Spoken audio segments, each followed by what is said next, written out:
Breaking news. ఆంధ్రప్రదేశ్లో భారీగా వర్షాలు పడే అవకాశం ఉంది. బంగాళాఖాతంలో అల్పపీడనం ఉంది. అల్పపీడనం మరింత బలపడింది, తీవ్ర అల్పపీడనంగా మారుతోంది. వాయువ్య బంగాళాఖాతం దానిని ఆనుకుని ఉన్న మధ్య బంగాళాఖాతంలో ఈ తీవ్ర అల్పపీడనం కొనసాగుతోంది. రేపు ఒడిశా, బెంగాల్, బంగ్లాదేశ్ తీరాలకు సమీపంలో వాయుగుండంగా మారే అవకాశం కనిపిస్తోంది. తీవ్ర అల్పపీడన ప్రభావంతో ఏపీ వ్యాప్తంగా వర్షాలు కురుస్తాయని వాతావరణ శాఖ అధికారులు చెప్తున్నారు. ఎక్కడెక్కడ వర్షాలు కురుస్తాయి, ఈ అల్పపీడన ప్రభావం ఏ విధంగా ఉండబోతోంది అనే పూర్తి సమాచారం మా ప్రతినిధి కృష్ణమోహన్ అందిస్తారు. కృష్ణమోహన్, ఇప్పటికే ఆంధ్రప్రదేశ్లో భారీ వర్షాలతో విజయవాడ అతలాకుతలమైపోయింది. విజయవాడ జలదిగ్బంధంలో చిక్కుకుంది. ఇప్పుడు మరో అల్పపీడనం వాయుగుండంగా మారబోతోంది. భారీగా వర్షాలు కురుస్తాయని వాతావరణ శాఖ అధికారులు చెప్తున్నారు. దీని ప్రభావం ఆంధ్రప్రదేశ్లో ఏ విధంగా ఉండబోతోంది, ఏ ప్రాంతాల మీద ఉండబోతోంది? ఎస్ రోహిత్, మొత్తం మీద మరోసారి అల్పపీడనం ఆంధ్రప్రదేశ్కి అయితే చోటు చేసుకుంది. ముఖ్యంగా విజయవాడకి, నెల్లూరు ఎన్టీఆర్ జిల్లాకి కంప్లీట్గా కూడా భారీ వర్ష సూచన ఉందని హెచ్చరించిన నేపథ్యం ఉదయం నుంచి కూడా జిల్లా కలెక్టర్లు మొత్తం కూడా లోతట్టు ప్రాంతాలని మొత్తాన్ని కూడా ఖాళీ చేయాలని చెప్పి చాలా ప్రాంతాల్లో ఉన్న పబ్లిక్ని అందరూ కూడా బయటికి తరలిస్తున్న పరిస్థితి అయితే ఉంది. మరోవైపు ప్రకాశం బ్యారేజ్కి కూడా వరద ఉధృతి పెరిగింది. 3 లక్షల క్యూసెక్లకి చేరింది. నిన్న వరకు 1.2 ఉన్న ఇది ఈరోజు 3 లక్షలకి చేరుకున్న పరిస్థితి. మొదటి ప్రమాద హెచ్చరిక కూడా జారీ చేసిన నేపథ్యం అయితే మనం చూస్తున్నాం. కానీ ఎటువంటి పరిస్థితుల్లో జిల్లాలో, కోస్తా జిల్లాలో ఒక మోస్తరు వర్షాలు పడితే రెడ్ అలర్ట్ వచ్చేసరికి అల్లూరు, తూర్పుగోదావరి, ఈస్ట్ గోదావరి, ఏలూరు, ఎన్టీఆర్ జిల్లాలు పూర్తిగా కూడా ఇబ్బంది జరిగే పరిస్థితి అయితే ఉన్నాయని చెప్పి చెప్తున్నారు. మరోవైపు ఆరెంజ్లో శ్రీకాకుళం, విజయనగరం, పార్వతీపురం, విశాఖ, అంబేద్కర్, కోనసీమ జిల్లాల నుంచి అతి భారీ వర్షాలు పడే పరిస్థితి ఉంది. లోతట్టు ప్రాంతాల వారి శిబిరాలకి ఇప్పటికే ఎన్టీఆర్ జిల్లా పూర్తిగా కూడా పక్కకు పెట్టిన పరిస్థితి అయితే ఉంది. ఇప్పటికే ఈ ప్రాంతానికి ఉదయం నుంచి కూడా ప్రకాశం బ్యారేజ్కి సంబంధించి వ్యవహారంలో పూర్తిగా పనులు జరుగుతున్న పరిస్థితి అయితే ఉంది. ఏదైతే మిడర్ వెయిటర్స్ ఉన్నాయో వీటన్నిటికి సంబంధించి పూర్తిగా కూడా కౌంటర్ వెయిటర్స్ని బలంగా దించే ప్రయత్నం అయితే ఉదయం నుంచి జరుగుతున్న పరిస్థితి మనం చూస్తున్నాం. వీటన్నిటిని కూడా ఎక్కడికక్కడ రిపేర్స్ కావచ్చు, దీనికి సంబంధించి పూర్తిగా కూడా ఇక్కడ మొత్తం సిబ్బంది అంతా కూడా చేస్తున్న పరిస్థితి. అయితే ఈ వర్షాలు ఈ రోజుకి ఇంకా పెరుగుతాయా లేదా అనేది కూడా చూడాల్సిన పరిస్థితి అయితే ఉంది. కన్నయ్యనాయుడు కూడా ఉదయాన్నే ఇక్కడ చేరుకొని దగ్గరుండి ఈ పనులన్నిటిని కూడా పర్యవేక్షిస్తున్న పరిస్థితి అయితే మనం చూస్తున్నాం. కన్నయ్యనాయుడు కంప్లీట్గా ఉదయం నుంచి కూడా నిన్నటి నుంచి ఆయన ఇక్కడే ఉన్నారు. ఆయన కంప్లీట్గా దానికి సంబంధించిన వివరాలన్నీ కూడా చూస్తున్న పరిస్థితి అయితే ఉంది. ఆయన ఎప్పటికప్పుడు అధికారులతో చర్చిస్తున్న పరిస్థితి. మరోవైపు ఈ కౌంటర్ వెయిట్స్లో ఏవైతే ఉన్నారో వీటన్నిటిలో కూడా దాదాపుగా కొన్ని టన్నుల బరువుని లోపలికి దించే ప్రయత్నం అయితే చేస్తున్నారు. వాటిల్లో ఇనుప గుండ్లను కూడా ఉంచే ప్రయత్నం అయితే చేస్తున్నారు. అధికారులకు సంబంధించి అన్ని రకాల ఏర్పాట్లు అయితే సిద్ధమవుతున్నప్పటికీ కూడా ఈ అకాల వర్షం మాత్రం ఇప్పుడు బాగా ఇబ్బంది పెడుతున్న పరిస్థితి. వర్షం మళ్ళీ పెరుగుతోంది, వరద ఉధృతి పెరుగుతున్న పరిస్థితి అయితే ఉంది.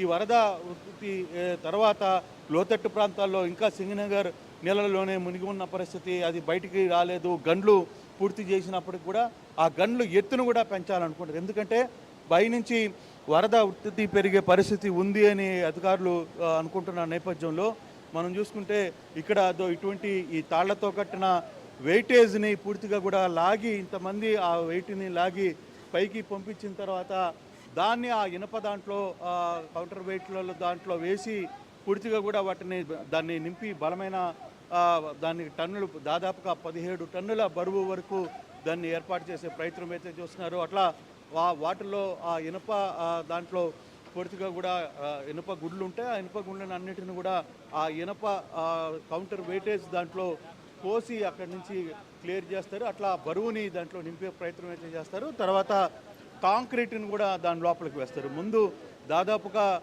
15 టన్నుల వరకు ఈ ఇనుప గుండ్లను దాంట్లో వేసిన తర్వాత వీళ్ళందరూ దాని నుంచి వచ్చే వెయిటేజ్ని, తర్వాత కాంక్రీట్ని, వీటన్నిటిని కూడా అక్కడ పెట్టే పరిస్థితి అయితే ఉంది. సో ఓవరాల్గా జిల్లాకి సంబంధించి కావచ్చు, లేకపోతే కృష్ణా జిల్లా మీద చాలా పెద్ద ఎఫెక్ట్ ఉండబోతుంది అనేది చాలా స్పష్టంగా కనపడుతోంది. ఈ 2 రోజులు కొంత అప్రమత్తంగా ఉండాలని ముఖ్యమంత్రి చెప్పిన నేపథ్యంలో ఈ కౌంటర్ వెయిట్స్ని కూడా ఇక్కడ ఎప్పటికప్పుడు క్లియర్ చేసే పరిస్థితి. ప్రకాశం బ్యారేజ్కి కూడా నిన్నటికి ఈ రోజుకి దాదాపుగా 2 లక్షల పైగా క్యూసెక్లు వాటరు చేరుకుంది. ఇప్పుడు దాదాపుగా 3 లక్షలు ఇన్ఫ్లో అయితే వస్తుంది రోహిత్. కానీ ఈ ఇంపాక్ట్ లోతట్టు ప్రాంతాలకి కొంత సురక్షితంగా ఉండాలనేది ఉదయం నుంచి కూడా ముఖ్యమంత్రి పదే పదే అధికారులకు చూస్తున్నారు. అక్కడ నుంచి వాళ్ళందరినీ కూడా పంపించేయండి, సురక్షిత ప్రాంతానికి తరలించండి. మనం చూస్తే ఫ్లో నిన్నటి నుంచి పెరిగింది. ఈ ఉదయానికి పెద్ద ఎత్తున కూడా పెరుగుతున్న పరిస్థితి. శ్రీశైలం డ్యాము నుంచి కూడా ఇన్ఫ్లో వస్తున్న నేపథ్యం కనపడుతోంది. చాలా వరకు ఇతర బయట ప్రాంతాల నుంచి అంటే ప్రధానంగా తెలంగాణ నుంచి వస్తున్న వరద ఇంకా ఎక్కువ అవుతున్న పరిస్థితి. శ్రీశైలం ఇన్ఫ్లో దాదాపుగా 2,86,000 ఇన్ఫ్లో కనపడుతోంది. అవుట్ఫ్లో 3.9 లక్షలు ఉండగా నాగార్జునసాగర్ ఇన్ఫ్లో 2.99 లక్షల ఇన్ఫ్లో కనపడుతుంది. పులిచింతల 2.75 లక్షల ఇన్ఫ్లో కనపడుతుంది. తర్వాత ప్రకాశం బ్యారేజ్ దగ్గర ఇప్పుడు మనకు అందుతున్న సమాచారం 3,85,000 క్యూసెక్ల నీరు ఇప్పుడు ఇన్ఫ్లో వస్తుంది. అవుట్ఫ్లో కూడా దాదాపుగా అంతే విధంగా ఉంది. సో ఇప్పటికిప్పుడు లోతట్టు ప్రాంతాలు మొత్తం కూడా అప్రమత్తం చేస్తున్న పరిస్థితి అయితే చూస్తున్నాం.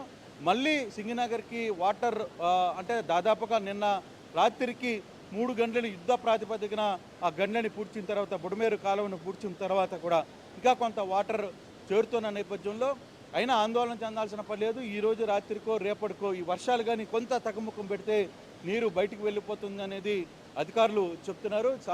కొంత కాలనీలు సాధారణ స్థితికి వచ్చినా మరికొన్ని కాలనీలు అదే పరిస్థితిలో ఉన్నాయి. వరద మొన్నటి వరకు ఇప్పటికీ కొంత తేడా ఉంది. సహాయక చర్యలు అయితే ముమ్మరంగా జరుగుతున్నప్పటికీ కూడా కొంత ఆవేదన. దాదాపుగా 8 రోజుల పాటు ఈరోజు విజయవాడ మునిగి తేలుతున్న పరిస్థితి. ఇంకా బయట పడలేదు. 8 రోజుల పాటు కనీసం ఆహారం లేదు. ఇంట్లో వస్తువులంతా వదిలేశారు. బయట ప్రాంతాలకు చేరుకున్నారు. వాళ్ళ బంధువుల ఇంటికి వెళ్ళిపోయారు. కొందరు బయటకు వచ్చి సేఫ్ జోన్లో ఉండాల్సిన పరిస్థితి.